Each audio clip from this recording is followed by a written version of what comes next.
Nairaffle na sa Saligan Bayan kung anong mga dibisyon ang hahawak sa kaso laban kina Senador Juan Ponce Enrile, Jinggoy Estrada at Bong Revilla kaugnay sa pork barrel scam. Consolidated o pinagsama na ang mga kasong plunder at graft laban sa tatlong senador.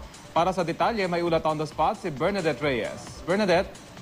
Pia Rafi, 45 criminal information na may kinalaman sa PDAP scam ang nairaffle ngayong araw. 3 plunder at 42 kasong paglabag sa anti-graft and corrupt practices laban kina Jonathan Napoles, Senador Bong Revilla, Senator Jinggoy Estrada at Senador Juan Ponce Enrile at iba pang mga akusado ang nairaffle. Napunta sa 3rd Division ang kasong graft at plunder laban kay Senator Juan Ponce Enrile.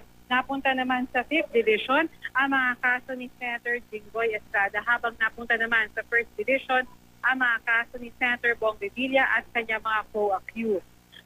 Merong 5 division ang Sandigan Bayan, pero 4 na division lamang ang sumali sa naturang raffle ngayong araw. Yan ay dahil inhibit si Justice Gregory Ong na nakaupo sa 4th Division. Rafi, matapos itong raffle ay magpupulong ang mga justices para malaman kung meron bang probable cause ang mga naturang kaso at saka pa lamang maaaring mag-issue warrant of arrest laban sa mga akusado. Ang mga justice na bumubuo sa 1st Division ay sina Justice Ponferrada, Justice Rafael Lagos at Justice Efren de la Cruz.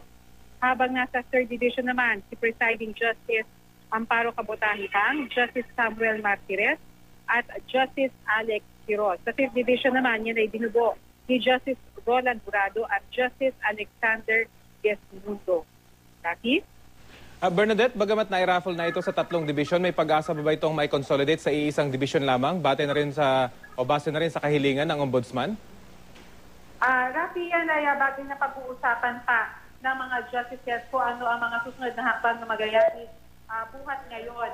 Pero ayon doon kay Attorney Renato Pucar, ang interim spokesperson ng Sandigan Bayan sa ugnay ng mga PDAP cases, sakali raw na maipakalo pa rin ng Special Division na hinihiling ng Ombudsman mula sa Korte Suprema ay dali na lamang mailipat ang mga records at mga dokumento mula doon sa mga division kung saan na-assign ang mga kaso ngayon patungo doon sa maaaring mabuo ng mga Special Division. Rafi? Okay. Maraming salamat, Bernadette Reyes.